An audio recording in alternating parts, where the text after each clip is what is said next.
July 27, 1214, marshy plain between Bouvines and Tournai, a Sunday afternoon when knights don't fight. Philip Augustus stands beneath an ash tree, army split, retreat bridge at his back, 7,000 men facing 9,000, Emperor Otto IV. King John of England's nephew comes from the north. Count Ferrand of Flanders brings 600 knights. Renaud of Boulogne, Philip's childhood friend turned traitor, rides with English silver. William Longespay, Earl of Salisbury, leads King John's gold and mercenaries. The coalition has one plan: kill the French king, carve France into pieces they've already divided in their camps. One battle, 3 hours. The outcome rewrites England's constitution and ends an empire that stretched from Scotland to the Pyrenees. This is how 7,000 Frenchmen shattered the largest coalition medieval Europe had seen. If you value documented medieval military history like this, subscribe. It's the best way to support our work. Also comment from which city you're hearing this from.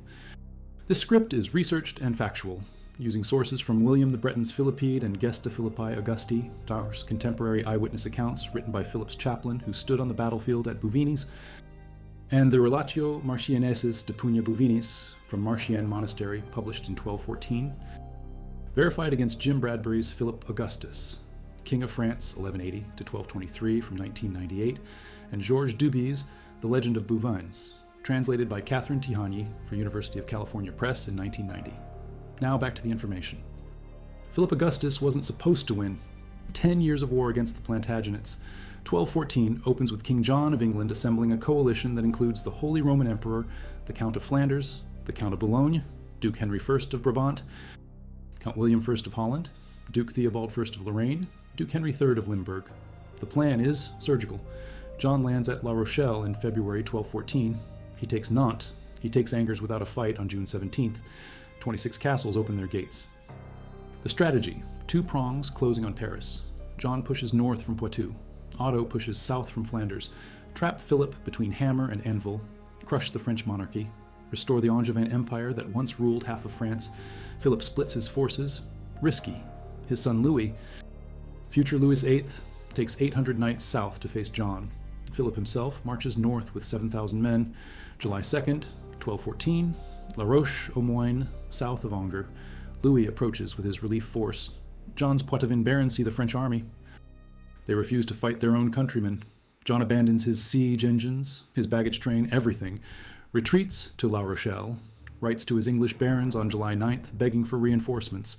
None come. The southern prong collapses, but the northern army still moves. Otto IV of Brunswick, Holy Roman Emperor, excommunicated by Pope Innocent III in 1211 for attacking Sicily. Germans call him the False Emperor. His banner sports a fanged dragon atop a golden eagle on a wheeled cart. His army gathers at Valenciennes in Count Ferrand's territory. King John sends money, sends William Longespay with English knights, sends promises. Otto has 1,300 to 1,500 knights, 600 to 650 Flemish, 425 to 500 from Hainaut, 275 to 350 from elsewhere, 7,500 infantry. Total force, just under 9,000 men. Philip Augustus, at 49, has spent 33 years as king, crowned at 15. Fought continuously. Third Crusade veteran, conquered Normandy from King John in 1204, seized Anjou, Maine, Touraine, Brittany, reduced the Angevin Empire to scraps in Aquitaine and Gascony. Now he calls the royal domain, 765 knights from his own lands.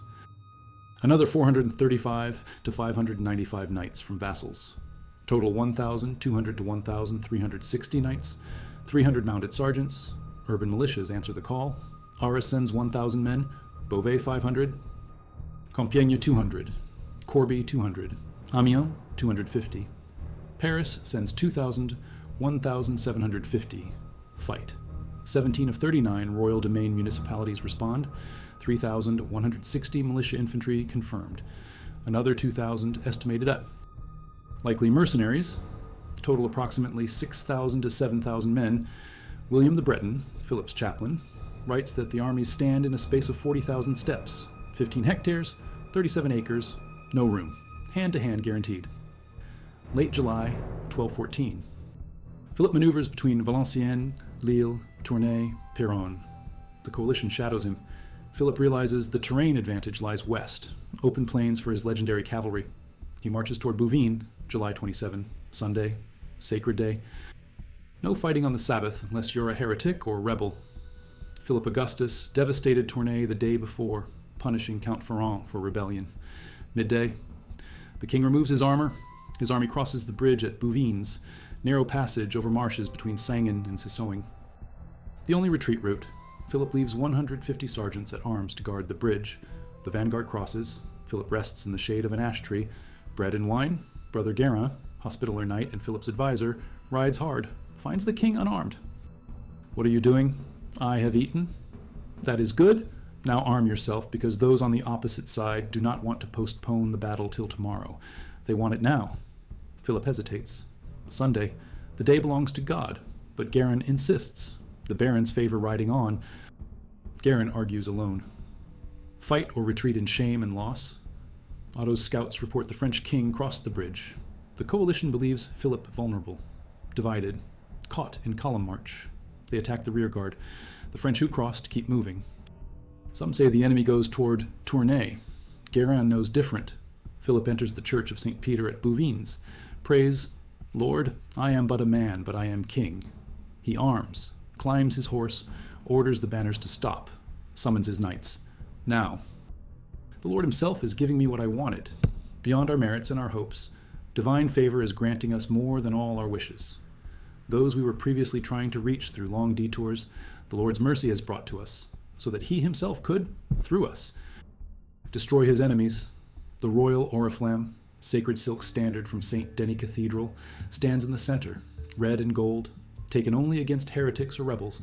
When it flies, God fights for France. The army forms 3 battles.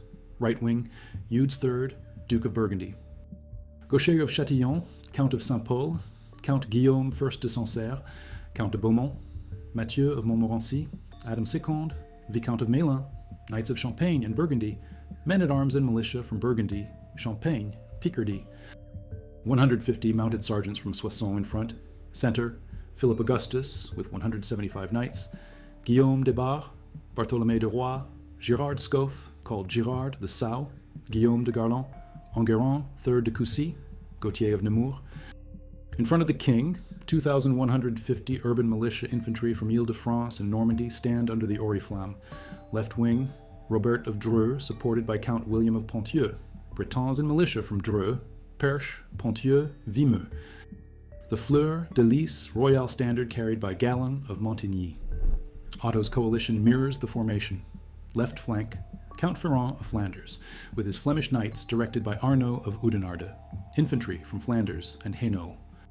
Center, Emperor Otto IV with Theobald, Duke of Lorraine, Henry Duke of Brabant, Philip Courtenay Marquis of Nemours, many Saxons, infantry from Brabant and Germany, German pike phalanxes in front, deep formations bristling with long spears, Saxon infantry in the second line. Otto stands between them with 50 German knights. The golden cart with the fanged dragon banner towers in the center. Right flank, Renaud de Damartin, Count of Boulogne, with Brabançon infantry and English knights under William Longspay, Earl of Salisbury. English archers on the far right, 2 armies, 1 arrow shot apart. William the Breton writes, they're separated by a small space. Philip thins his lines, spreads left and right so the larger coalition can't surround him. Standard medieval tactics, but it means fewer reserves. Breakthrough easier. If you value documented evidence of medieval battlefield tactics and political consequences, like this, subscribe. It's the best way to support our work. Also comment from which city you're hearing this from. The script is researched using the Relatio Marcianensis from 1214 and William the Breton's first-hand Philippidex, cross-referenced with the anonymous of Bethune Chronicle written after 1220 for Robert of Bethune, who fought in the battle. Published in George Duby's Appendices and Jim Bradbury's Military Analysis from 1998. Now back to the information. The battle opens on the French right, coalition left, a probe. French light cavalry feint toward the Flemish knights. The Flemish commander Arnaud of Oudenarde sees it as weakness. Count Ferrand of Flanders orders all 600 knights to charge. They crash into the French right wing. Eudes of Burgundy's horse is killed beneath him. He falls. His bannermen surround him, find him another mount. He remounts, orders the charge. Hundreds of Burgundian and Champenois knights slam into the Flemish line. Charge after charge. Better discipline, better coordination. The French knights train together, fight together. The Flemish knights break, scatter. Mathieu de Montmorency personally captures 12 enemy banners. His family shield gains 12 additional eagles, 16 total instead of 4, to commemorate the feat. Count Ferrand fights hard, wounded, captured. The Flemish left collapses. First hour, center. The Imperial infantry advances. German pike phalanxes, Brabançon foot soldiers with long hooked pikes. They smash into the French urban militias. The 2,150 infantry under the Oriflamme break. Scatter, run. The pikes keep coming. Otto's infantry nearly reach Philip Augustus himself. The French king's handful of knights form around him. The allied infantrymen break through. They use their hooked pikes to pull Philip from his horse. He crashes down, surrounded. The enemy infantry stab at the openings in his armor. Helmet joints, armpit gaps, but French mail in 1214 is the best in Europe. An enemy lance deflects off the king's breastplate. Galon of Montigny waves the royal fleur-de-lis standard desperately, signal for help. Another knight, Peter Tristan, household knight, shields the king with his own body, offers Philip his horse. Philip remounts. French reserve knights charge in. Etienne de Longchamp, Norman knight, isn't as lucky. Allied infantry stab daggers through his helmet visor. He dies in the melee. French knights suffer heavy losses in these minutes, but they hold the line. Otto IV sees the French king back on his horse, orders his own cavalry reserve forward. The emperor leads from the center. Two mounted masses collide. Chaos. No formations now. The skill and strength in who has reinforcements closer. William the Breton writes, "You could see horses here and there lying in the meadow and letting out their last breath. Others, wounded in the stomach, were vomiting their entrails, others lying down with their hocks severed. Still others wandered here and there without their masters and freely offered themselves to whomever wanted to be transported by them. There was scarce a spot where one did not find corpses or dying horses stretched out." A French knight, Gerard Latruy, gets close to Otto's horse, stabs it in the eye. The horse screams, rears, throws Otto. The emperor hits the ground. Saxon knights surround him, get him another mount. He remounts, another horse killed. Third horse. Otto, fourth, thrown 3 times to the ground according to the Relatio Marcianesis. Or rather, his horses according to some sources. Each time his bodyguard pulls him up, finds another mount. But the 4th time, he's almost alone. Single count with him. The French press too hard. Otto flees, abandons the field. His golden eagle standard falls. The French capture it. Break off the wings. The Imperial center, seeing their emperor run, breaks. German knights cut down. Saxons routed. Some surrender, most die. Left wing. French under Robert of Dreux and Count William of Ponthieu. Coalition right under Renaud de Damartin and William Longspay. Renaud de Damartin, born Renaud of Boulogne, childhood friend of Philip Augustus. Started with the Angevins, fighting for King Richard. Switched sides. Philip gave him the county of Damartin, then gave him the county of Boulogne on top. Made him rich, made him powerful. But Renaud's wife Ide held English lands, ties to King John. In 1211, Philip summoned Renaud to court. Legal dispute with the Bishop of Beauvais, Philip's cousin from House Dreux. Renaud didn't appear, feared unfair judgment. Philip declared him in default, stripped his counties. Renaud joined the coalition, swore before the battle, learned later from prisoners that he would fight only the division where the king stood, that he would kill Philip or die trying. The Allied right has numbers. English knights, Brabançon mercenaries paid with King John's silver. English archers, they outnumber the French left, press hard.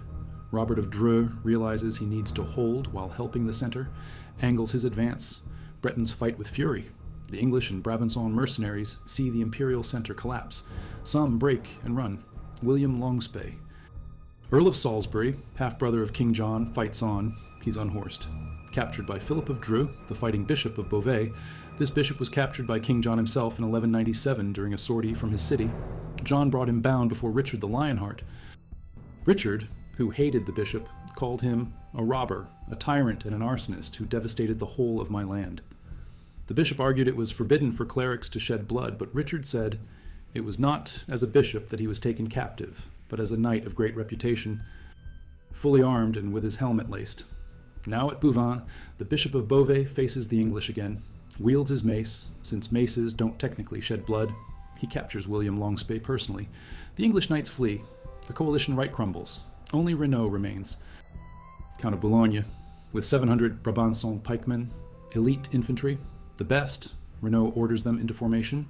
A schiltrum, circular defensive ring. 2 rows of pikemen pressed close together like a wheel. 1 entrance. pikes facing out. Any cavalry charge hits a wall of steel points. The French cavalry attacks. The pikes hold. Horses impaled. Knights thrown. Attack again. The pikes hold. Renaud uses new tactics. When the French charge, the pikemen receive them. When the French pull back to regroup, Renaud and his handful of knights burst through the entrance. Charge out. Kill as many French as they can reach. Retreat back into the protective circle. Hit and run. Hit and run. William the Breton writes that Renaud was using a new art of battle. He had set up a double row of well-armed foot sergeants pressed closely together in a circle in the manner of a wheel. There was only one entrance to the inside of this circle through which he went in when he wanted to catch his breath or was pushed too hard by his enemies. He did this several times. The rest of the Allied army is gone, fled, or captured or dead. Renaud fights on. Hours pass. The sun drops lower. The French right and center pivot inward, close on Renaud's position, cut off any escape. Thomas de Saint-Valery assembles a massive force, 50 knights, 1,000 to 2,000 infantry, against 700 pikemen. They charge from multiple directions simultaneously. Breakthrough. The Brabançon infantry, isolated, surrounded, exhausted, break. The French slaughter them, 400 to 700. Brabançon infantry killed according to multiple sources. Renaud's horse is stabbed, falls, traps him. A French soldier approaches to stab the Count. Brother Guerin orders him to stop. Capture him. Renaud de Damartin, Count of Boulogne, former friend of the king, taken prisoner. 6 knights remain by his side when he falls. The battle ends, nearly dark. Philip orders trumpets to recall the formations. No pursuit. Fear the prisoners might escape in the chaos. Casualties. French cavalry, 2 knights killed. Some sources say a number of knights killed but not specified. French infantry, not recorded. Allies, 169 knights killed.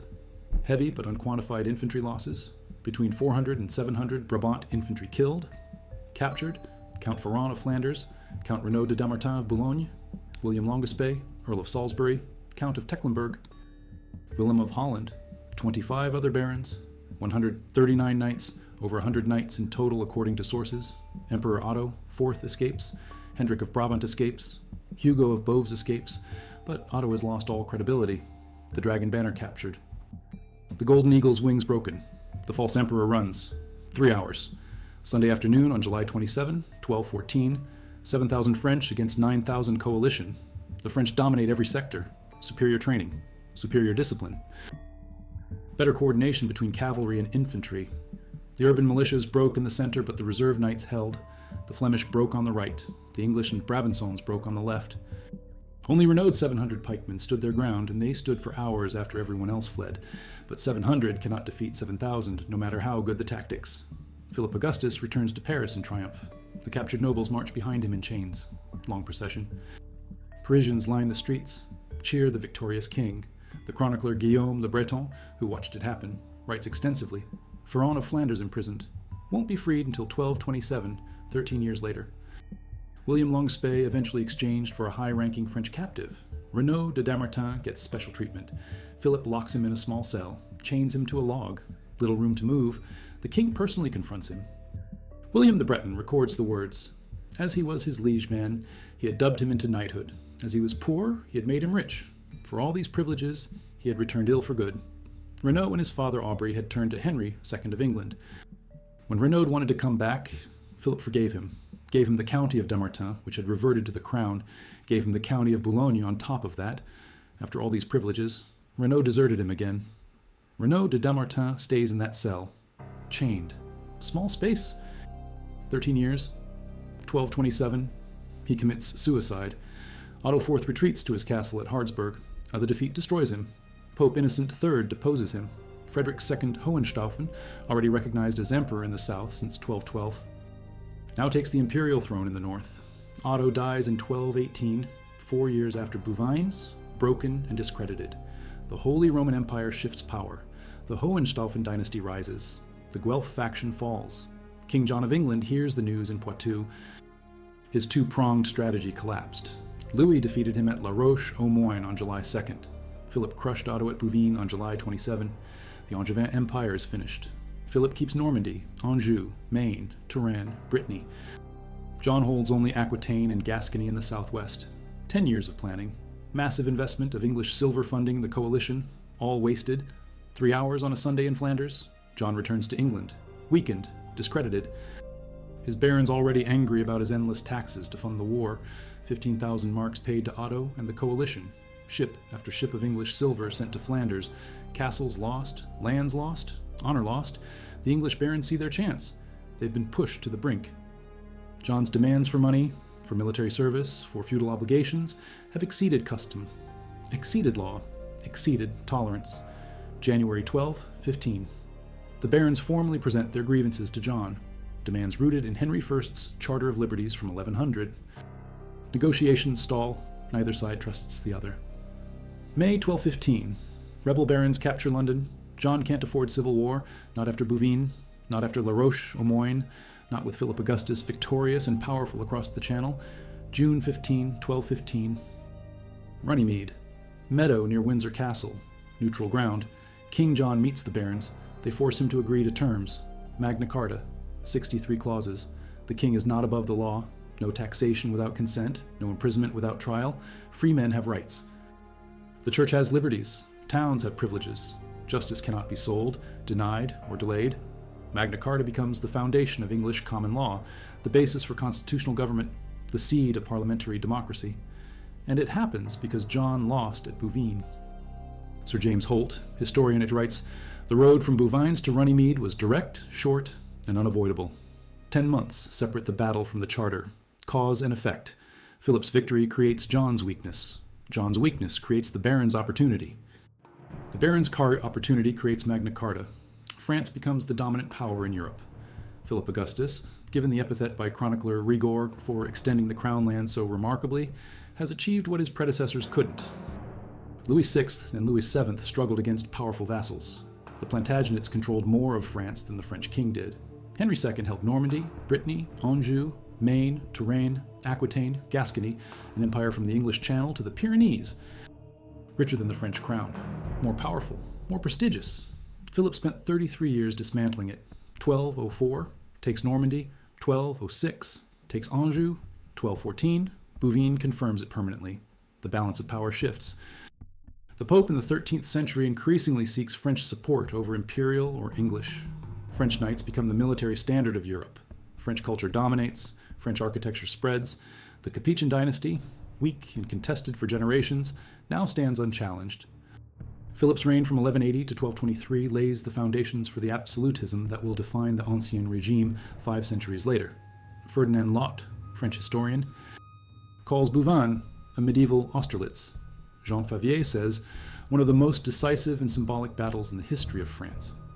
Philippe Contamine writes, the Battle of Bouvines had both important consequences and a great impact. But here's what makes Bouvines different from other medieval battles. It's rare. Pitched battles in the High Middle Ages are uncommon. Sieges dominate warfare. Castles control territory.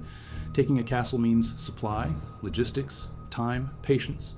Risking everything on a single field engagement is dangerous. A king can lose his life, lose his army, lose his legitimacy, lose his kingdom. Both Philip and Otto knew this. Both gambled. Both tempted God in medieval language. Both put their lives on the line in personal combat. Philip was unhorsed. Could have died. Otto was unhorsed 3 times. Could have died. The stakes were absolute, and the participants understood. This is why Philip hesitated when Guerin told him to fight on Sunday. This is why the battle became legendary within months. William the Breton writes his Philippide immediately, rhymed Latin epic in 12 books. The Anonymous of Bethune writes his chronicle after 1220. The Relatio Martiensis comes from Martian Monastery, close to Bouvines, probably written first, 1214. Roger of Wendover, English chronicler, writes Flowers of History between 1219 and 1225. Every side records it. French sources celebrate divine favor. German and English sources try to minimize the defeat. But nobody disputes the outcome. French victory, coalition destruction, political earthquake. The myth builds fast. French nationalism traces to Bouvines. The concept of France as a unified kingdom rather than a collection of feudal territories. The idea that the king represents the nation and God favors the French crown.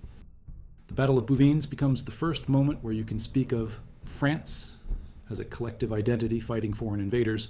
Before 1214, wars are between lords and vassals, kings and rebels, personal conflicts over personal territories.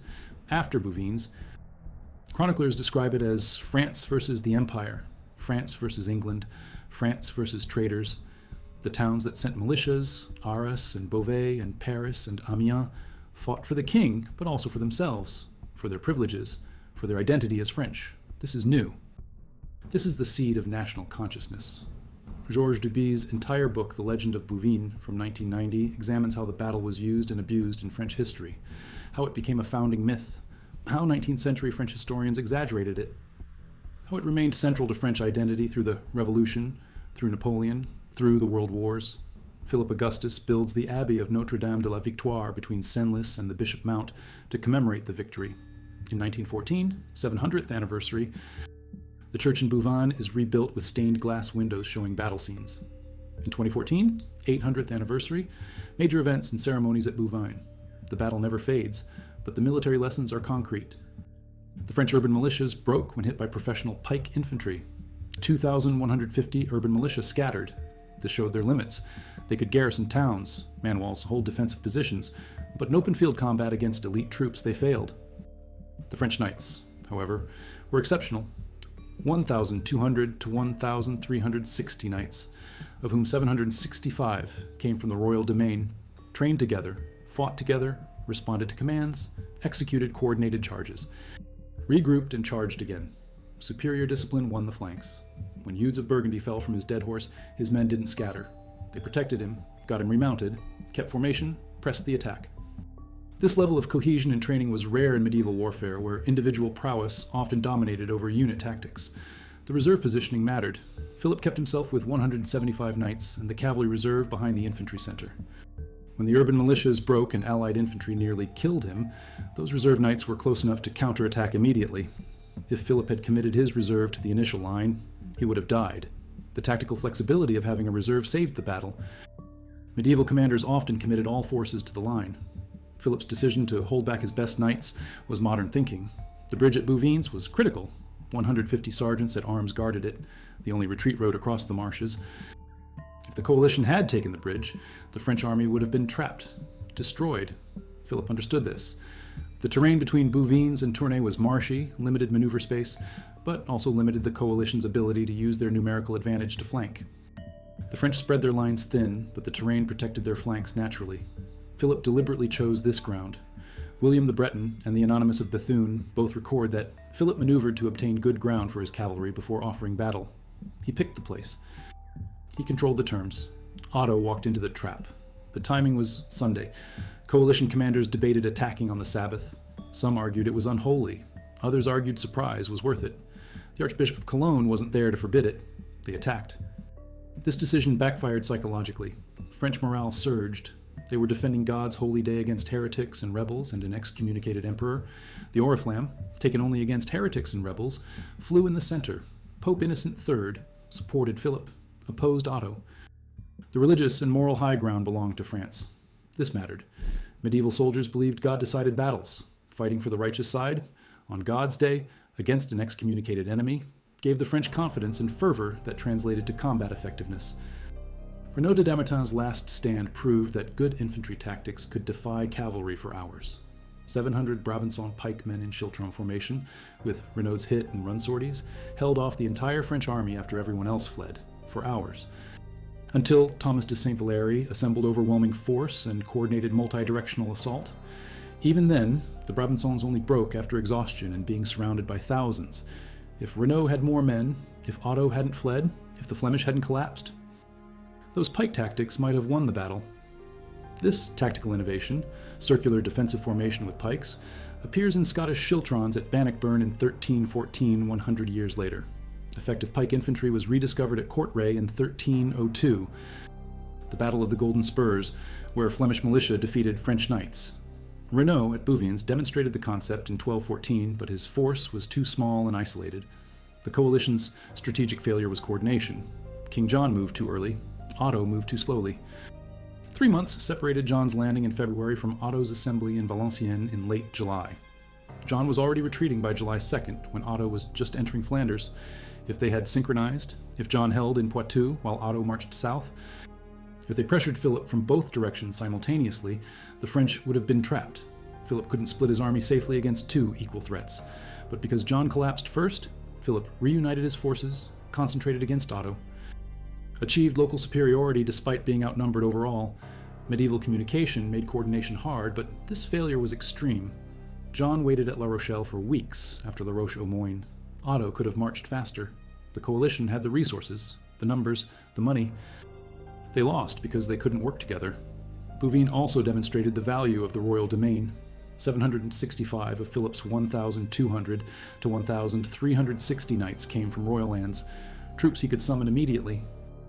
Troops loyal to him personally, not through feudal obligation, but through direct lordship. This was Philip's lifetime achievement. When he became king in 1180 at 15, the royal domain was tiny. Paris and the Ile-de-France and little else. Powerful vassals controlled more territory than he did. By 1214, through conquest, purchase, confiscation, inheritance, marriage, legal judgment, Philip had expanded the royal domain to include Normandy, Anjou, Maine, Vermandois, Artois, Amiens, parts of Berry. The larger domain meant more knights, more revenue, more power. At Bouvines, those 765 royal domain knights formed the reliable core. The vassals, 435 to 595 knights, supplemented them, but the core was royal. This centralization of military power in the crown was the foundation of French absolutism.